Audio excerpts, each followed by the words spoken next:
The petals of the flower. I'm starting with BV000. I'll go all over with this. This will be my base color. And with Copics, you always know what the lightest values are because they always end in 0. The zeros are your lighter or lightest colors. And when I'm doing a large area, I like to go as quickly as possible. So practice your speed when it comes to Copic coloring because speed is essential to keep the lines from showing, lines of demarcation where you've got your strokes. Because if you're gonna color a large area and if you wait and it dries, you might get some lines of demarcation showing. Now that's a very flat looking image because there's basically, it's all one shade. So what we want to do is add some darker colors, and we want to do it on the outside of the flower and at the bottom a little bit.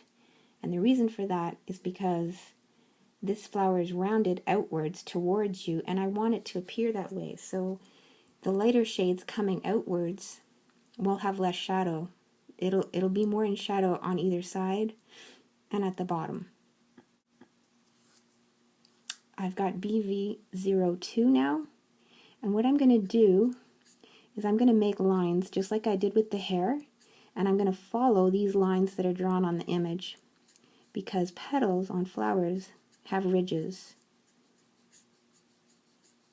They have these beautiful little ridges that catch the light and form shadows, so it's kind of keeping it natural looking that way.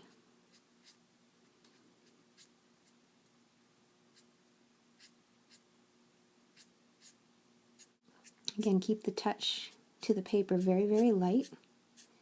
And where the petal curves and you see the line curving, you curve your little ridges that you're drawing on the petal. Curve it around the same direction that the lines on the petal are going on the stamped image. This will be the darkest, BV04. I'm going to concentrate that on the outward edges and at the bottom, just a wee bit at the bottom, not a whole lot. But still you want to leave some of that color that you've just laid down showing. You don't want to color it all in.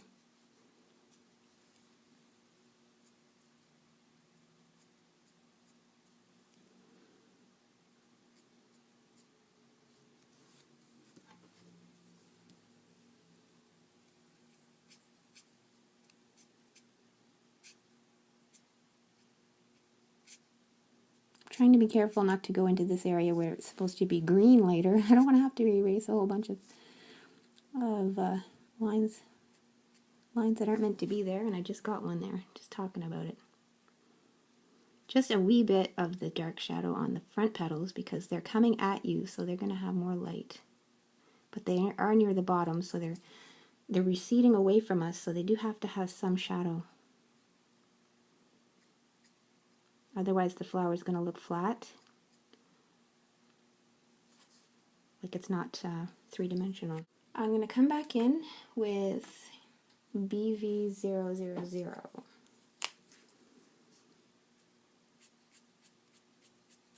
Kind of blending a little bit. You don't have to be blended like the face, and you don't have to keep your lines of demarcation quite as strongly as you would on the hair. So I'm blending them a little bit, but not completely, and I'm still using those feather strokes, and I'm not going over every space or every inch. I'm just kind of randomly making these stroke lines. It's beginning to take shape.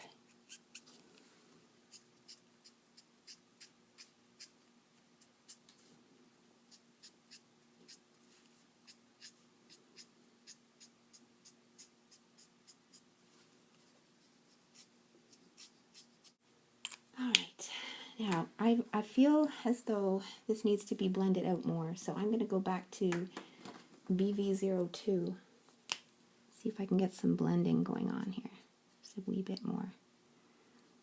And again, just concentrating on the outside edges where the shading would be. I don't want to have too much of this color in the center petals, Otherwise, they're going to start receding and then the image will look flat again.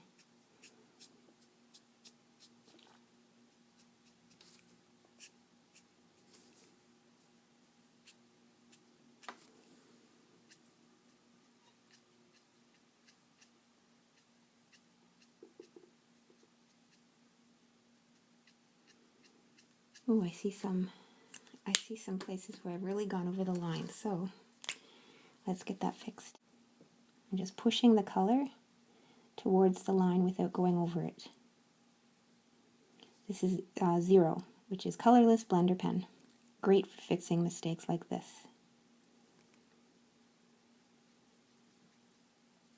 I'm not happy completely with the lack of depth to this flower. So what I'm going to do is I'm going to come in with some gray. And I've chosen a neutral gray because I tested it on a previous scrap. And I liked the look of it with the purples, this neutral gray. So just a little bit, not a lot, because it's fairly strong. But this will make the petals recede. These side petals on the side will recede a little bit more if they get a little bit darker, as I'm doing now.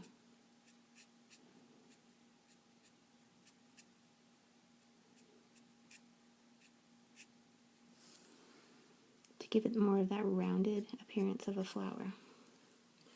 Okay, that's all for the N5. A tiny bit of N6, less than I did with N5, just on the outward lines.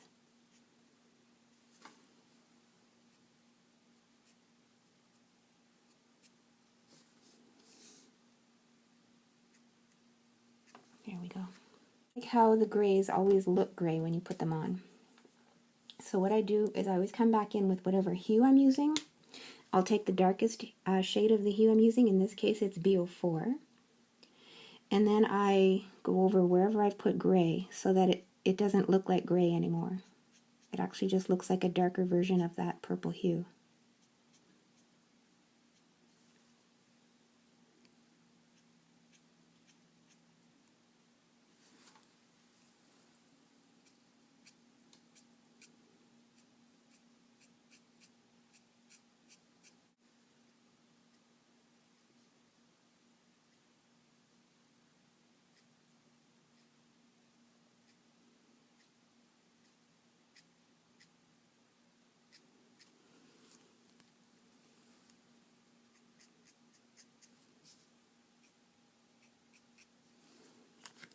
And blending it a little bit with BV02.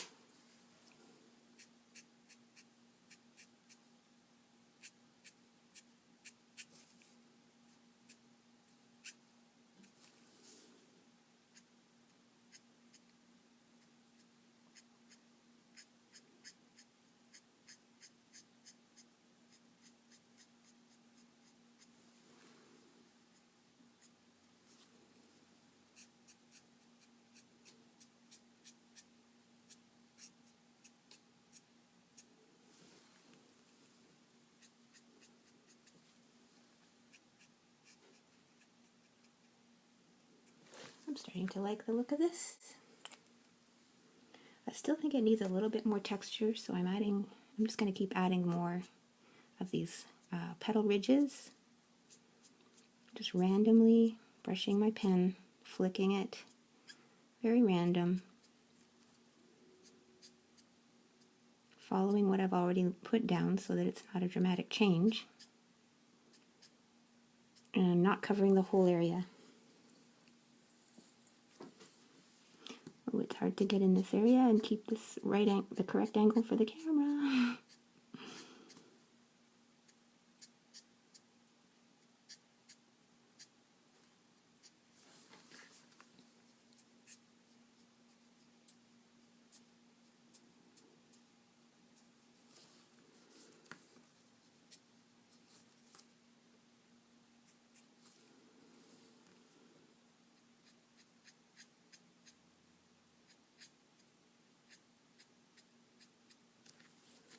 I quite like how that has turned out. Alright, take a short break and come back to do the green on the flower and then her wings.